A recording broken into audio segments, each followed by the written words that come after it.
Right, guys, so this is 4.3. We're just reviewing the unit circle. You've seen this before in Algebra 2 or in Trig. If you had Algebra 2, you can probably just get started on whatever the book page or the worksheet is. It's page 251 is the book page on this stuff. But if you haven't had it for a while, I want to review. These are the X, Y, R definitions. Do you remember seeing those before? When you talk about the coordinate plane, in any quadrant, when you draw the reference angle to the x-axis in here, this would correspond to a y value. Everybody okay? This distance on the side of the triangle would be an x. And we measure, instead of calling this a hypotenuse, we measure it as the radius of a circle that goes through that xy ordered pair. So that's where they get r. Okay? They always let r equal the square root of x squared plus y squared, and it is a distance, so they will always use r as a positive number. Okay, r is always positive. But in this quadrant I drew up here, the x value was to the left and the y value was down. So the ordered pair out here would have been a negative x and a negative y. So you have to watch signs when you do this. Okay? The reason you need to memorize these x, y, r definitions, two things. You need to know cosine goes with x and sine goes with y, so that when you use those ordered pairs that are already on the unit circle, you know that. Okay. But the other thing is, when you have quadrantal angles, there isn't going to be an opposite or adjacent or hypotenuse. When I'm talking about 270 degrees right here, okay, for an ordered pair like 0, -2, there is no x, y, r, there is no opposite adjacent triangle thing. There is an x here, and there's a y, and what would the radius of that circle be, guys, if it went through that point? Yeah, r would be 2. So if you know the x, y, r definitions, you can find these, okay? But there's not really a triangle to do opposite, adjacent, hypotenuse, so.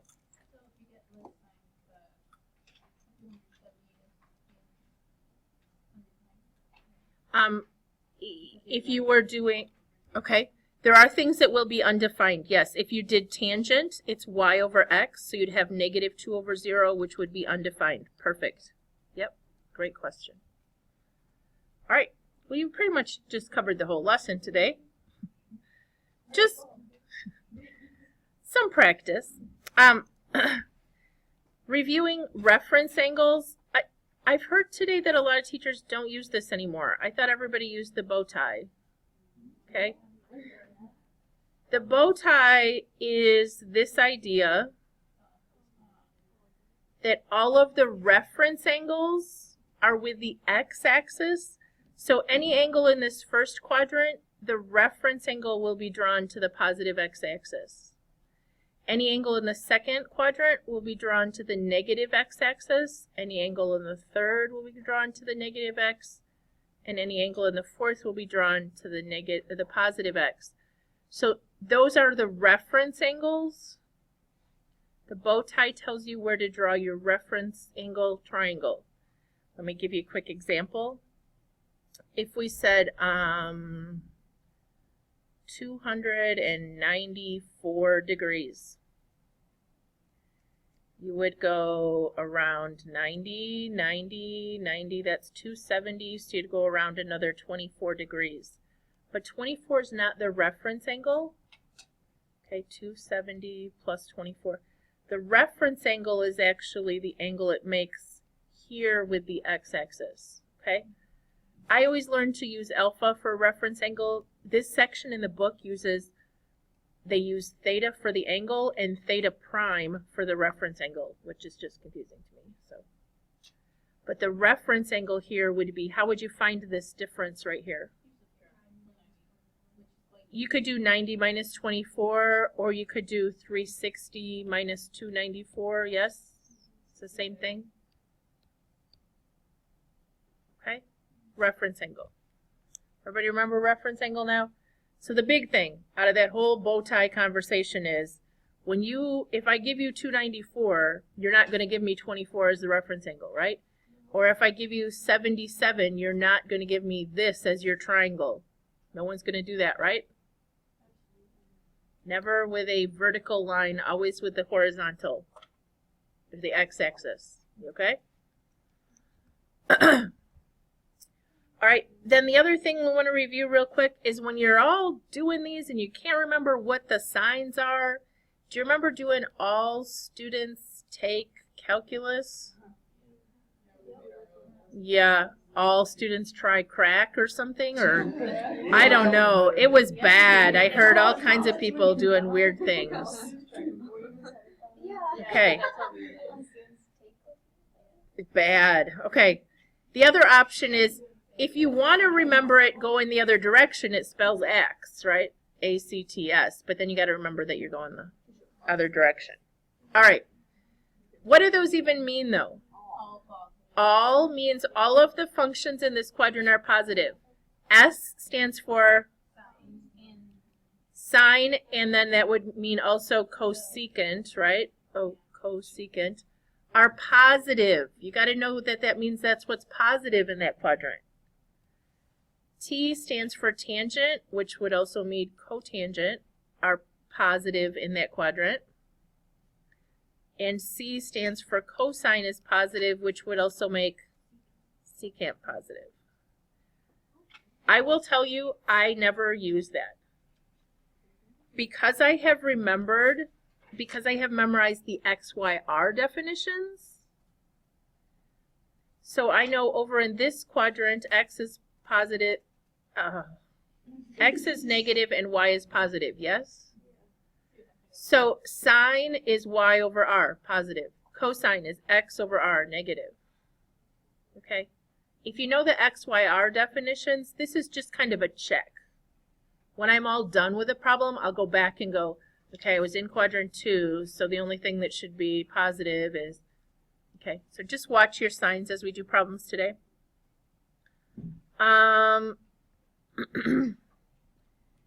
This is about the rules for reference angles. I would never, somebody says, well, how do you find a reference angle? Well, if it's in quadrant 2, you always do 180 minus the angle or pi minus the angle. I don't want to memorize rules. It's just whatever it is to the x-axis, right? Okay. Quadrantal angles are important that you understand because we talked about earlier, okay, there's not really an opposite and adjacent for these. Quadrantal angles are the ones that land right on the quadrant lines, and they have no reference angle.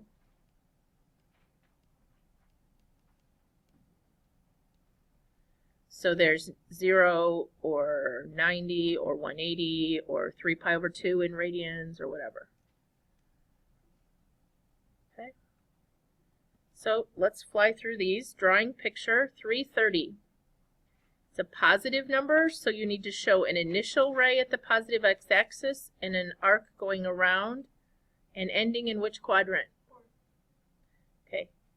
What's the reference angle? Is it 60 or 30?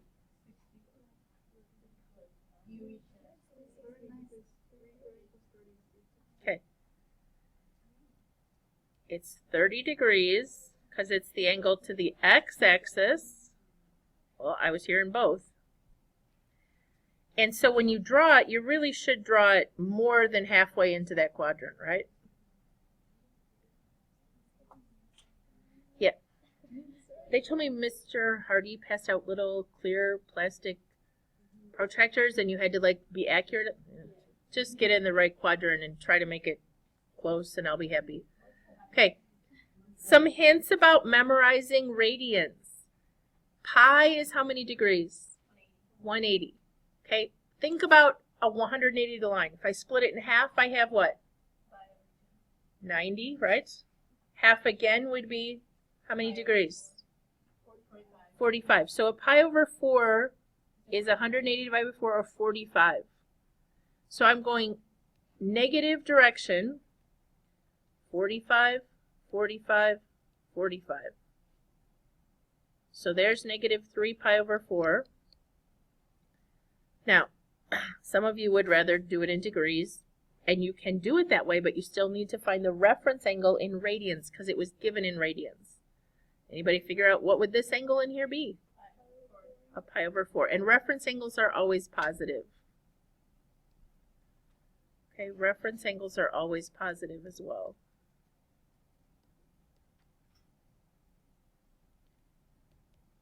Any questions on that?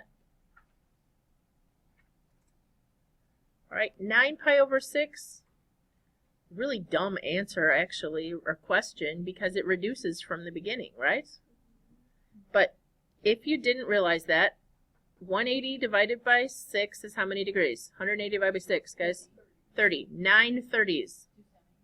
9 times 30 is 270, which is right down here.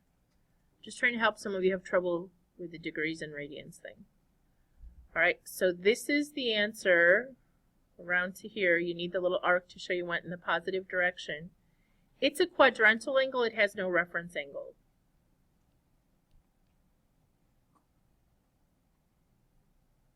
Is there a couple more of these? Can you try a couple of these? Oh, this one we might need to do together. Or maybe it's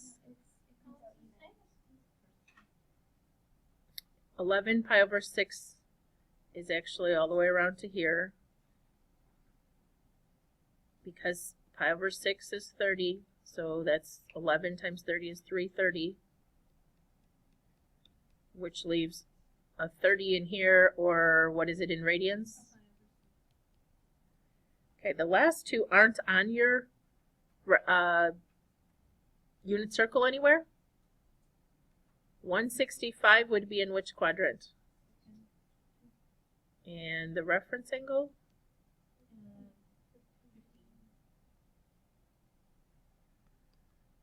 So we do 180 minus 165. Reference angle in here is 15 degrees, sorry.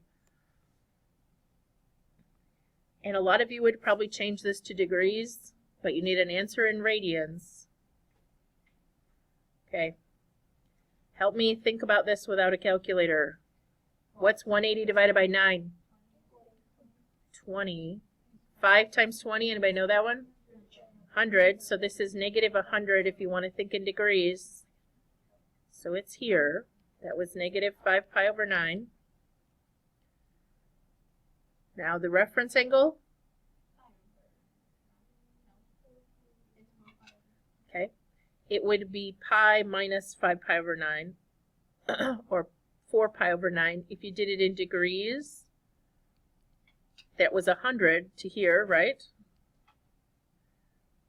So 180 minus 100 is 80. This is an 80-degree angle, which if you took 80 times pi over 180, you'd end up with 4 pi over 9, right? So that's the reference angle. They're kind of miserable in radians for some of you, I know.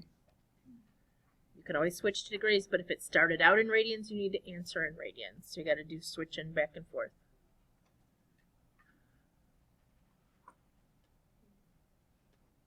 Everybody okay? All right. I'm not going to talk about that example up there for just 1 second. If I put this point down here, and I say this is a 1, negative 1. If I have another point further out that's 3, negative 3, are those going to have different sine, cosine, and tangents?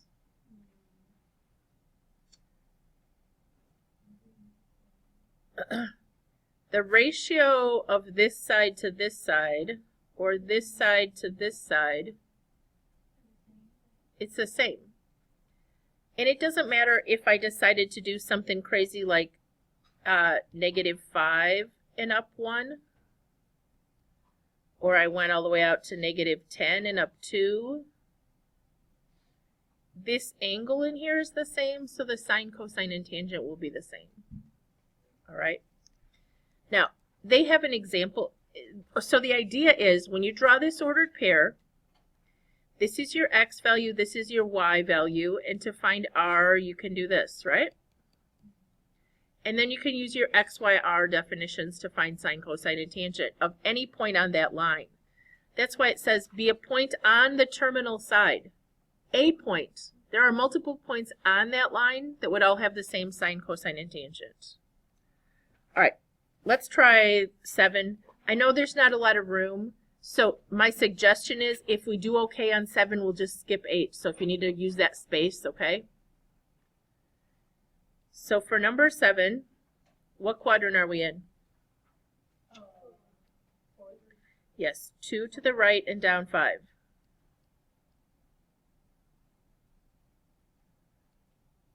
So draw your triangle with a reference angle to the positive x-axis, and you have 2 and negative 5.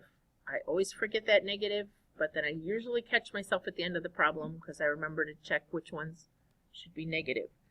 All right, what do we have to do all these functions, though? Yes, theta is in here, or reference angle. I'm not worried about that. We need this value, the r, or the hypotenuse. So leg squared plus other leg squared equals hypotenuse squared, or radius squared. Everybody is okay that negative 5 squared becomes positive 25 plus 4 square root of 29. R is always what sign? Positive. R is always positive. So the radius is the square root of 29. So we're supposed to do all 6 functions. Now, you can use, if you've drawn this, you can use your opposite over hypotenuse. I usually just do y, sine is y. Do you remember that? It's y over r, so it's negative 5 from the y coordinate right there over square root of 29.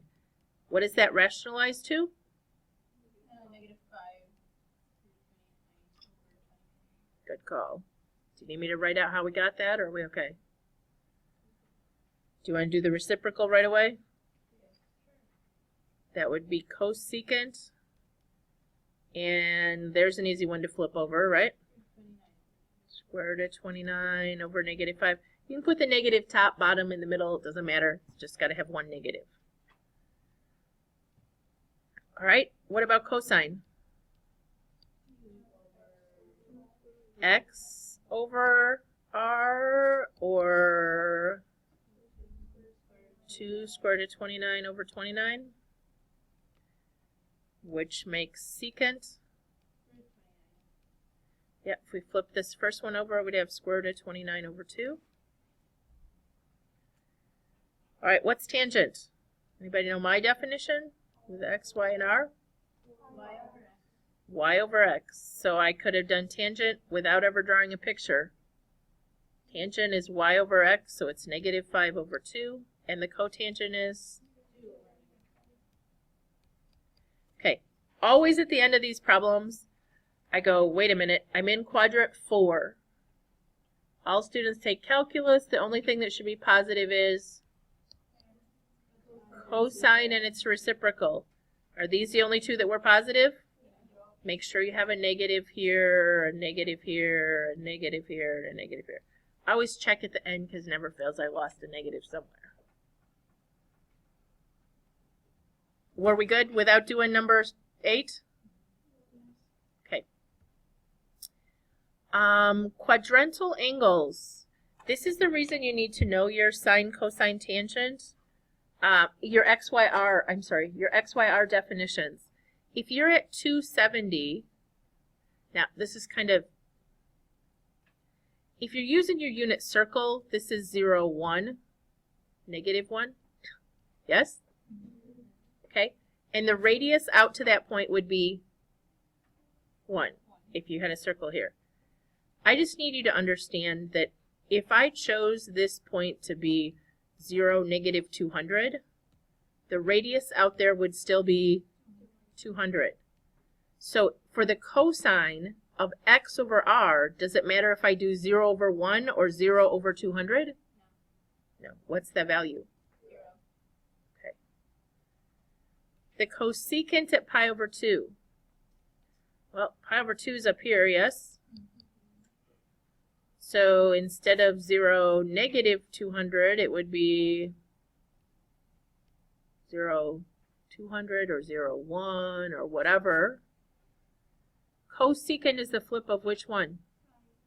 Is the reciprocal of the y value, which becomes, okay, sine is y over r. And if I put it, I mean, it doesn't really go with this picture anymore, but, okay. So it's 1 over 1. I flip it over, I still have 1 over 1. Cotangent at negative 90, back down here. So if I want to call this negative 1, where r is 1, cotangent is what, though? Okay, tangent is y over x, so cotangent is x over y, so it's 0. Tangent would have been undefined, right? All right. Okay.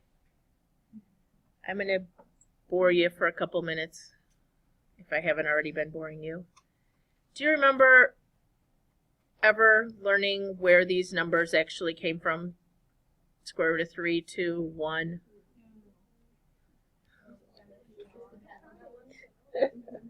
Okay. If you have an equilateral triangle, they're all the same, yes? Okay. I'm going to pick 2 because it's going to come out nicer. So I'm going to pick 2, 2, and 2. As soon as I draw this line in, what have I done to this triangle? 30, 60, 90. It's either an altitude or a median or an angle bisector. It does all three in an equilateral triangle. So it split this side to be 1. Now how do you find this? Pythagorean theorem.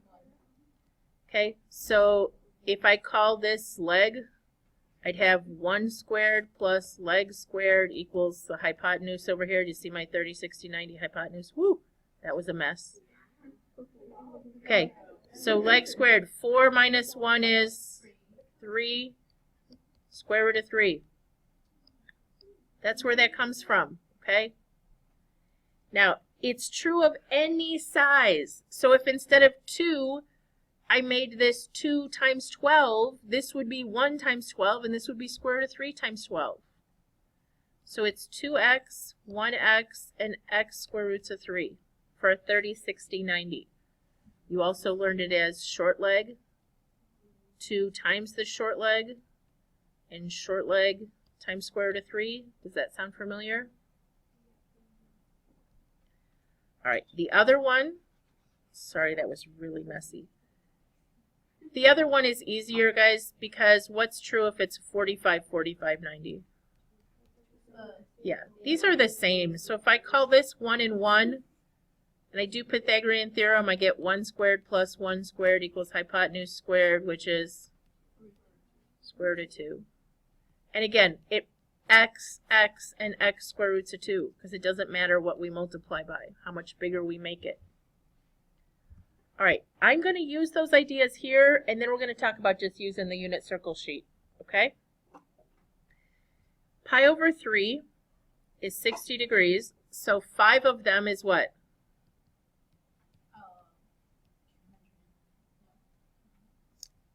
5/60s would be 300. Everybody okay? What's a reference angle if I go 300 degrees? You can leave this in radians. I just know that most of us think in degrees, right? So this is a 60-degree reference angle. If you measured, if you put the stuff you learned from geometry on there, you'd put square root of 3, 1, and 2. Okay? Now, can you find the sine on that triangle? Opposite over hypotenuse. Something's wrong with our answer.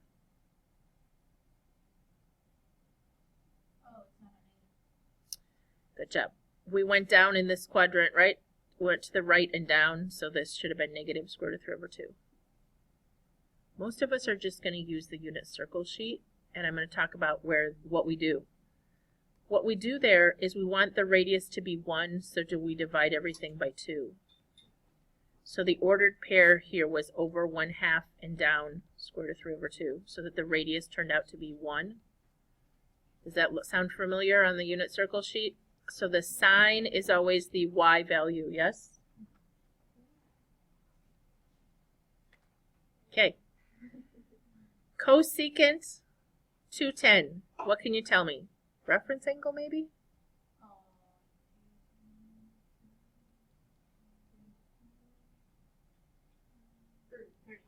Thirty. 30. Okay.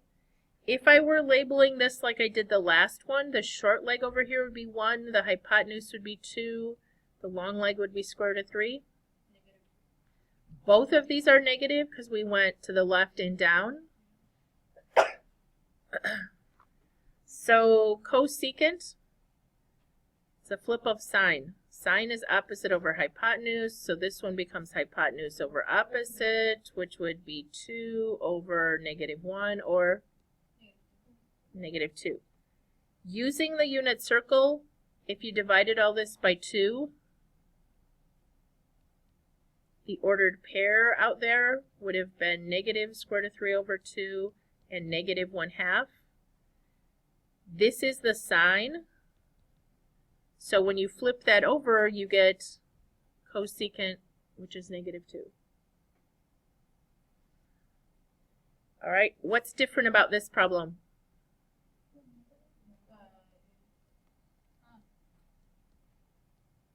What's the reference angle, guys? 45 this time? So it's different, right? You could do 1, 1 and square root of 2. Do you remember what else? You can divide them all by square root of 2, right? So the cosine is adjacent over hypotenuse, which would have been this. Or if we just did the ordered pair out here, it would just be the x, which is square root of 2 over 2. Same as this. No. Yes. All right. So on the unit circle, we just make the radius 1. So this is what you need to know. Sine is y, cosine is x, and tangent is y over x. Got to remember those. And so on your unit circle sheet, this is what you're using. Cosine, sine. How do you do tangent?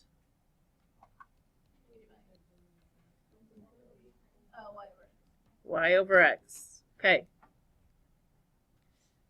So we're going to use our unit circle sheet. Ready?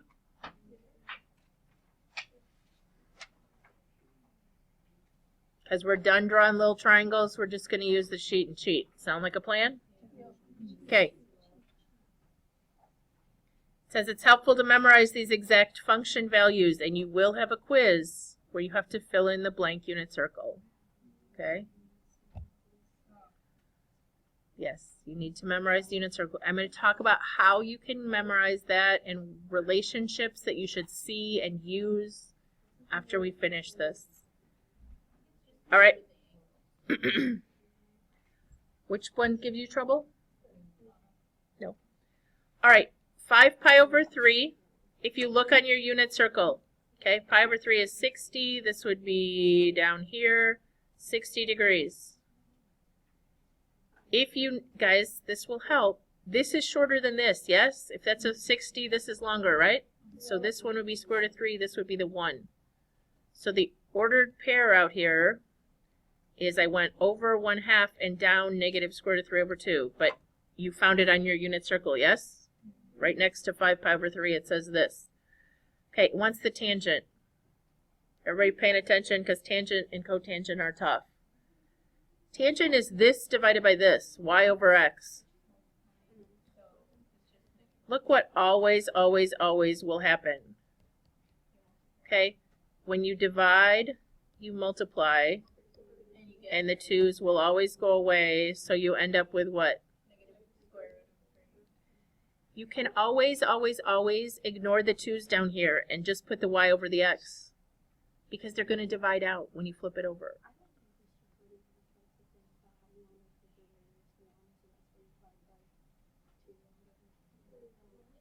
It was just like magic. Yeah. And the the further you get, I try to go back and explain why things work the way, because I think you make more connections. The first time around, you probably wouldn't have even understood what he was talking about. Maybe, I don't know. All right, so it's y over x. Again, the 2's will always divide out. So this answer was negative square root of 3 over 1, or just negative square root of 3. Okay. Cosine 7 pi over 6. This is easy one. Cosine. It's just what? Just the x value, right? I need the x value at 7 pi over 6 on my unit circle, which is...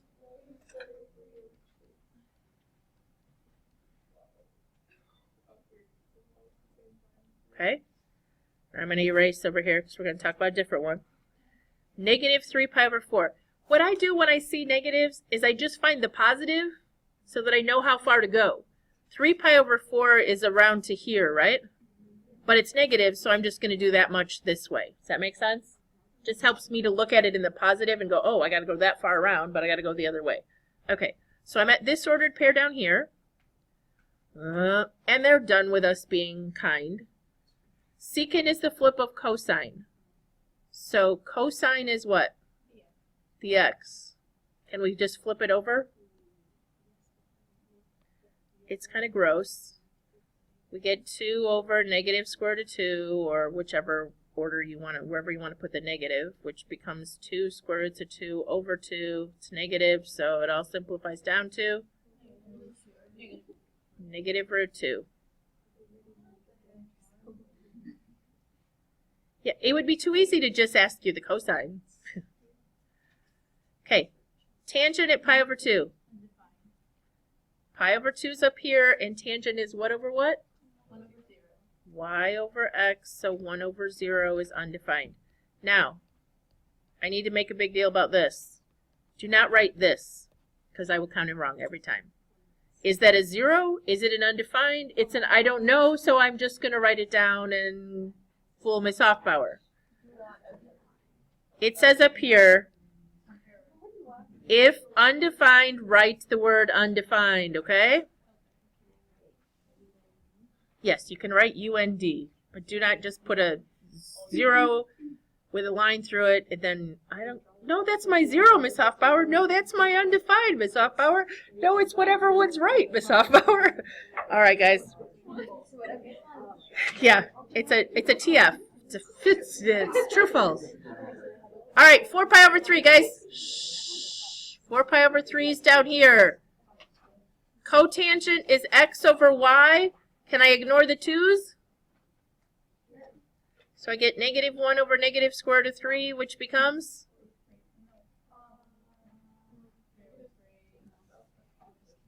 Okay, I already did the fact that cotangent flipped it. So this was x over y, so square root 3 over 3. Everybody all right? Nobody all right? Wow. Okay, negative 5 pi over 4. 5 pi over 4 is all the way around to here. So negative 5 pi over 4 is going to be around to here. Okay? Okay, I maybe just made a disaster.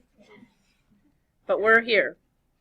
So cosecant is the reciprocal of sine. So it's the reciprocal of the y, so it's positive. What did that simplify to a minute ago when we did it?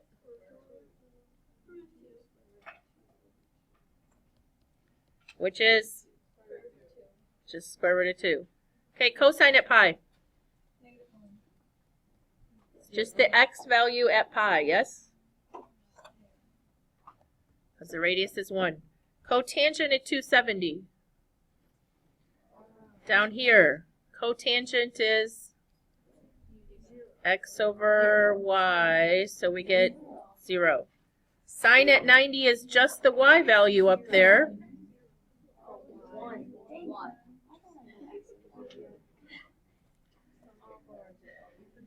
Tangent of negative 60 is down here. Tangent is y over x, so we get